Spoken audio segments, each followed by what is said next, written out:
Hey, we've already discussed the top tier of running backs here, way too early rankings for 2019. Let's dive into the second tier and find out what names we come up with.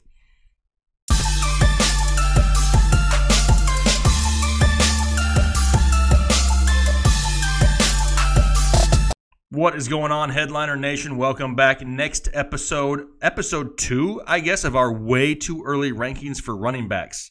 Numero dos for all of you speaking Espanol out there.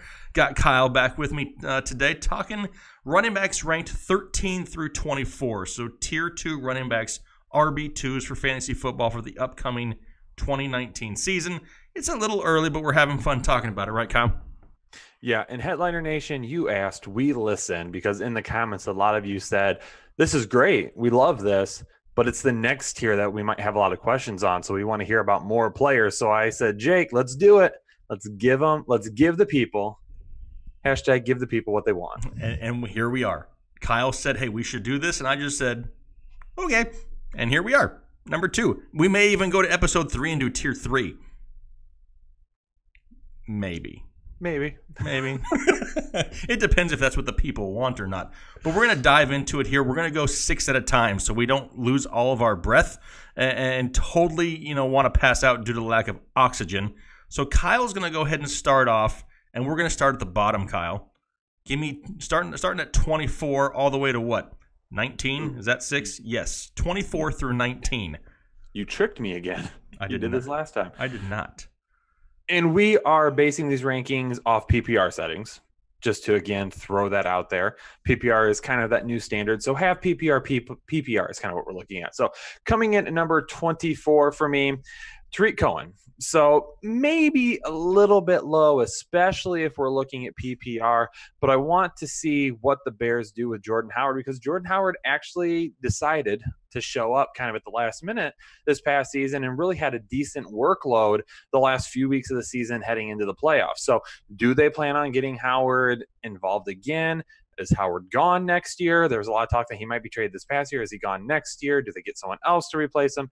Who knows? All I know is that Cohen should be used more than Howard. And if that doesn't happen, Cohen might be a little bit further down the list. So I think 24 right now is a decent spot for him. Again, these are way too early. Lots of things could change. Number 23, I'm going to go with Devonta Freeman, okay? So Tevin Coleman is out of town now. I don't think there's any chance that he resigns with Atlanta. He does have an Ito bit of a problem still, as we like to say during the season, with Ito Smith there. But if Devonta Freeman is healthy, he's a guy that's proved he's a top-tier running back 1. Now, is he that moving forward? Probably not, because I think the Atlanta Falcons might try to be a little bit more careful with him, might try to reduce his workload a little bit more. So I do have him kind of as a running back 2 right now instead of higher up into the running back 1 rankings. But we know the upside is there. It is always there. Coming in at number 23 for me is Philip Lindsay. This is the one I might get a lot of questions on, especially after he had such a good seaget. What did I say? You said 23, but I think you're at 22, right? 22. Anyway, just flashing the deuces at you, Kyle. At 22, I get a lot of questions on him because he's coming off of such a good season. However, the new coaching staff in Denver has said that they want to utilize Royce Freeman and Philip Lindsay together more often. So I do think Royce Freeman has the opportunity to be a little bit more impactful than he was this past season. Also need to remind everyone, Philip Lindsay, he is dealing with an injury. He had to have surgery at the end of the season on his wrist. Will he end up being back? It does sound like it. But he's still going to miss valuable time with a new coaching staff that could be watching him and learning him. He's maybe missing time running these plays. He'll get a chance to sit with the playbook, but he's not getting the chance to actually be out there with his teammates potentially. So there are some different factors at play here that I say, you know what, we could see him step back a little bit. I still like him. I just don't like him to be as good as he was this season. That was 22. For those of you keeping track at home. 21 now. Chris Carson. Chris Carson had a really good season. Rashad Penny is still there, though. And Rashad Penny is a guy that I still like, and I'm not going to give up liking him. He's got the first-round draft pedigree. People don't spend first-round draft picks on running backs to just sit them on the sideline for their entire rookie contract. So I think he continues to see a little bit more and more of a workload. I like Chris Carson. I just don't think I trust him as any more of a low running back, too, that has some weekly upside. 20 is going to be Leonard Fournette, and the reason he's so far down is because injuries. It's been an issue. He always has nagging injuries, whether it's hamstrings, leg, ankles, doesn't matter. The guy always seems to have nagging injuries. But just to throw this tidbit out there, Leonard Fournette is only averaged 3.3 yards per carry this season. That is the lowest yards per carry average ever for a qualifying running back. So even when he did play, he wasn't that good. Now, the offense as a whole don't have a lot of weapons at wide receiver. Obviously, quarterback was a little bit of a mess, so that has something to do with it. So I don't want to write him off completely, but I'm also not trusting him going into next season. Then at 19, to round out this bottom half here of my second tier, at 19, my boy Darius Geis. I like this kid. He is going to be the running back one in Washington. Adrian Peterson will not be coming back for another year, more than likely. Chris Thompson will still be there to kind of take on that PPR role, but Darius Geis is a true top tier talent running back. Coming off the ACL injury, though, not a great offensive line, something that they can improve on. Yet to see what's going to happen at quarterback without Alex Smith, whether or not he could get healthy. More than likely he won't. So what they're going to do at quarterback. So a lot of different things going on there, or I would have him higher. But Darius Geis comes in at 19 for me. Yeah, absolutely. And there's a lot of names that I have in similar positions. We do have some differences, though, which is a good thing, because if they were identical, people would probably just watch yours and then shut off me, and I'd never get any exposure. However, there's some differences. The first one, though, we're going to get into mine. At number 24, I have one of your boys. I'm going to give you a Lion in the top 24, and I have Kerryon Johnson at 24 right now. He only had 6 games with 10 carries, and he put up 118 total carries for 641 yards. The biggest issue with Kerryon Johnson is coming back from an injury second half of the season. Are they going to give him the opportunity? If they give him the opportunity, he really excelled with it. When he got it last season. Definitely one of these explosive guys that could put up huge numbers if they really commit to him. Whether they do or not, that's still a little bit to be desired. 23, Tariq Cohen, for the same things that you talked about. With this being PPR, the guy had 71 receptions this season for 725 yards, and then he still had another almost 100 carries, 444 yards and 3 on the ground. With that Matt Nagy offense in Chicago, Tariq Cohen will be a staple running back 2 with running back 1 upside on a weekly basis. It's just part of the offense there in Chicago. Tariq Cohen's going to be a big part of it, especially if something were to happen where Jordan Howard is no longer part of that game plan. 22, this name I did not hear on your list. You don't even know my list because I don't think I even told you. And a lot of people may think it's a little crazy. Number 22, I have Jerick McKinnon. He's close. He was at 25. Okay, so Jerick McKinnon is somebody a lot of people probably forgot about, and they may not think he's that big of a deal because of what we saw from Matt Breida. But think about it. Matt Breida, Alfred Morris, Raheem, I'm not quite a Mostert, all had good weeks at times. Jerick McKinnon was given top running back money during free agency to come there. He never got an opportunity in this offense. Jimmy Garoppolo got hurt. Now, coming back next season, they both come back. Jerick McKinnon in a PPR league has the opportunity to have a Tariq Cohen-esque style year, and you don't want to forget about him. A lot of people are going to drop him down the draft board just because, and this is to be realistic, a lot of people who are newer to fantasy football, they're going to see his stats. Oh, he didn't really play last year. What happened to him? Is he any good? Whatever it may be, he's going to drop down draft boards. Don't forget about Jerick McKinnon. 21, I have Philip Lindsay. Like you mentioned, that was a serious injury that he had. That was a surgery requiring injury that is really going to take away carries in this offseason, like you mentioned. And what happens if Royce Freeman goes out there and takes a huge step forward in this offense? It's only going to mean, less and less work for Philip Lindsay, which I hate because I love to see the kid this year break 1,000 yards there in his rookie year.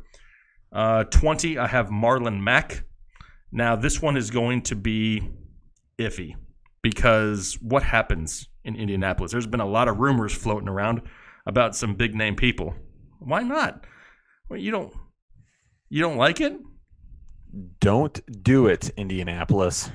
I mean, drive down there and I will kick in your front door. Wow, he will kick you square in the man junk if you ever decide to do that. How dare you even think about signing a running back with who you have there? Yeah, Marlon Mack is a stud running back, and I don't think they need to invest any higher than what they have in Marlon Mack. I mean, he had 195 carries, 908 yards, 9 touchdowns.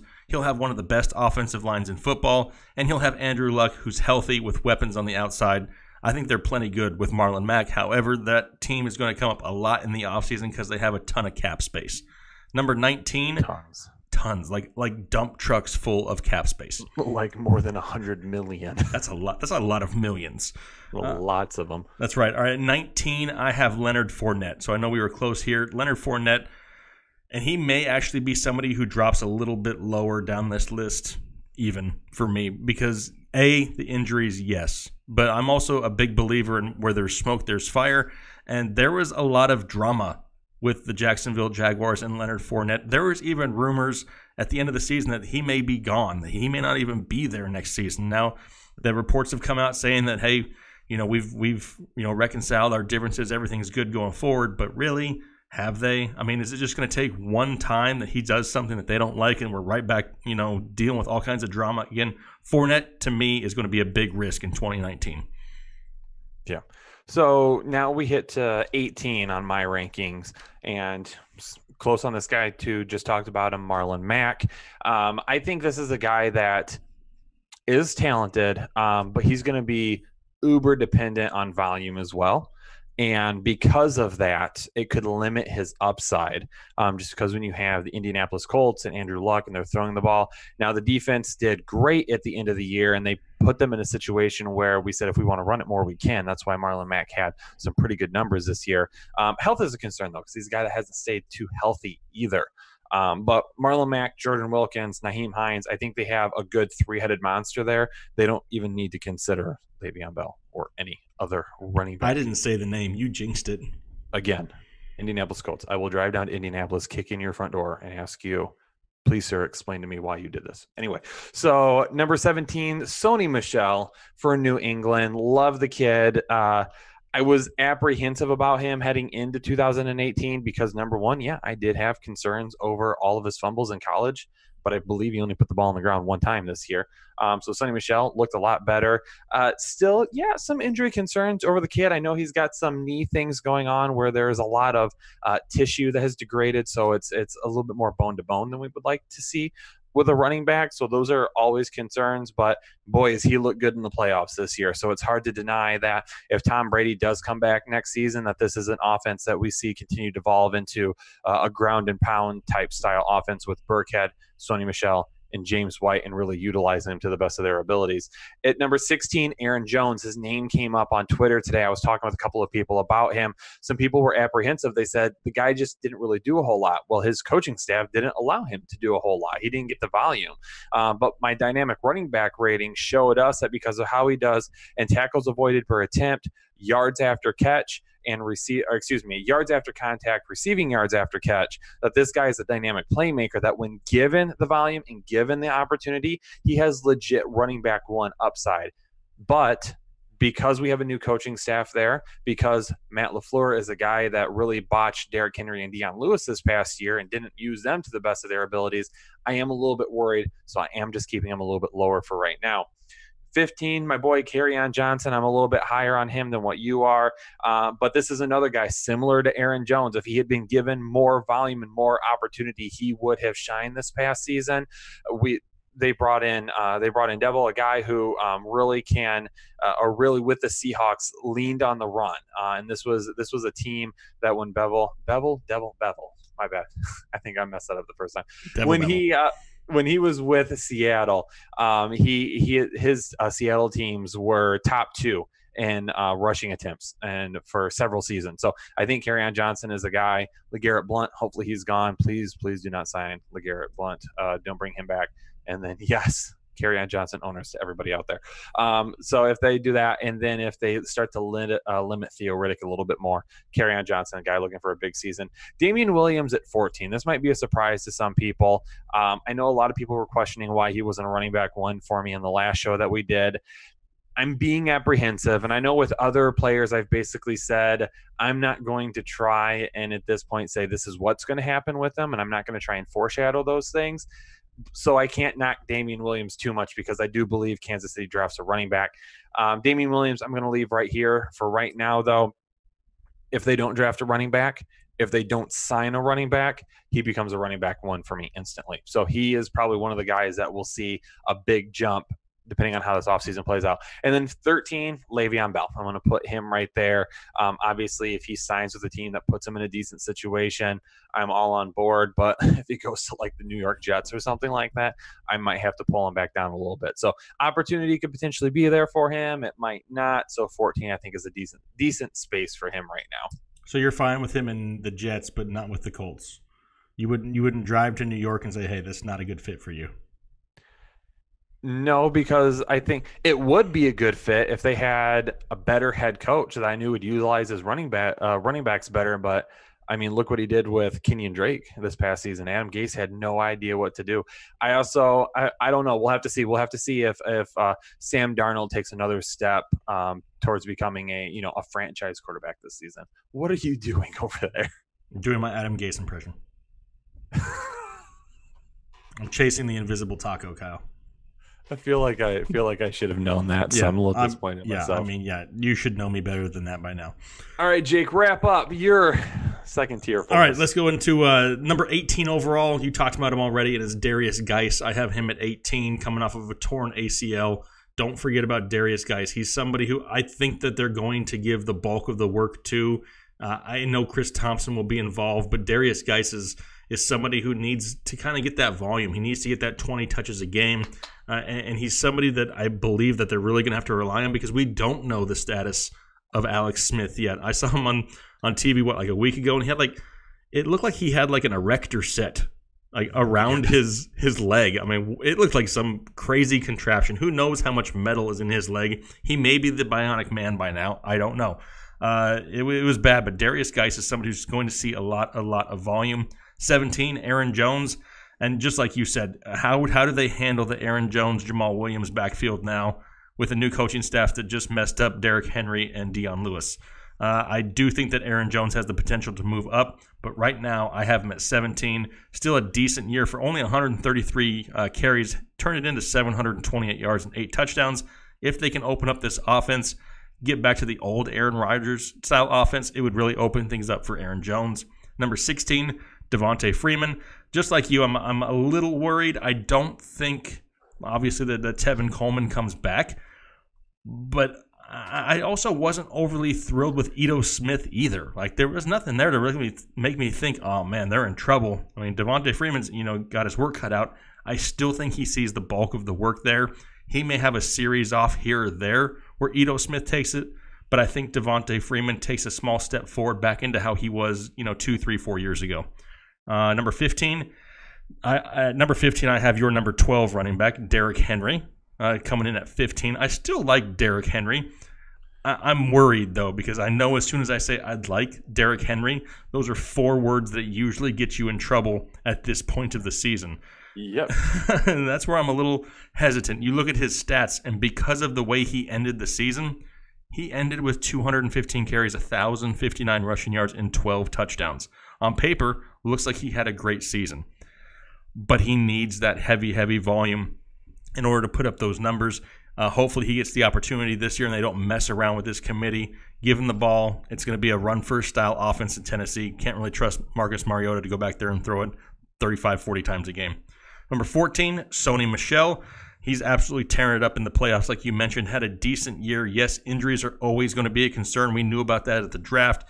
And I think it's something more that, in my opinion, may limit the length of his career than make him an injury concern every year. I don't know if it's going to be something like a Leonard Fournette where we have to worry about it every single year, but it's just one of those things where I think in the back of our mind we know that this could, deteriorate, in the coming years. But in that offense, if they can get him close to 15 to 20 touches a week, Sony Michel is somebody who's going to have a huge touchdown upside and really explosive in that offense. Yes, you still have to worry about James White and Rex Burkhead, but we've kind of seen it here at the end of the season. They were still committed to giving Sony the ball, so he's definitely got some upside. And then at 13, that's where I have Damian Williams right now, and I think you hit it on the head perfectly when you said if they don't bring in anybody else. I do think that they either through the draft that they bring somebody else in. I still think it's Damian Williams' backfield week 1. But whether he has somebody to really split with or not is yet to be seen. If not, he's going to go right back up into the top 12. But even if he doesn't, I have him sitting at 13. With that pass catching ability and that offense, the guy could put up crazy numbers here in 2019. And that's my take. That's my number. That's my tier 2 running backs, Kyle. Perfect. A lot of similar names, maybe in different orders. I don't know if we agreed on one person at one spot, but that's okay. I think so. Oh, No, that's good, though. Perfect, because that means one of us is going to be right and one of us is going to be wrong. Or maybe you're right on half and I'm right on half. No, I don't think so. But hey, like we said, though, at the beginning, we know these are way too early rankings. A lot of stuff is going to be changing over the next coming weeks and months. By the time we get through the NFL Combine and the draft, we'll be able to have a little bit better picture of where we're going into the preseason. But it's fun to get in here, start talking about these guys, talking about the possibilities for 2019, and to start researching a little bit early. Don't wait until, the second week of August to start researching. If you want to be successful at fantasy football, you kind of need to stay on top of it and not just wing it. I mean, you could wing it and get lucky, but do you want to rely on luck? Probably not. Sometimes it's better be lucky than good. Sometimes, if it wasn't for bad luck, you'd have no luck. This is also true. How's that for a rebuttal of your saying? #, words of wisdom with the headliners. That's right, dropping it like it's hot right here. All right, but hey, we appreciate you guys' support. Make sure you head over to Twitter, follow Kyle. Kyle needs more followers. Please, will everybody go follow Kyle? I mean, he only has a decimal point in his follower column. I still have a comma, so that tells you where I'm at right now. But make sure you head over there, check him out, krich1532, and I'm also at Fantasy Headliners, FNTSY Headliners. We really, really appreciate you guys out there having fun with it this offseason. If you have any questions, comments, put them down in the comment section. Kyle or I or somebody with a Fantasy Headliner logo will get to you, and we really appreciate your guys' support. We'll talk to you guys later in the week. Thanks. Have a good one. Yeah.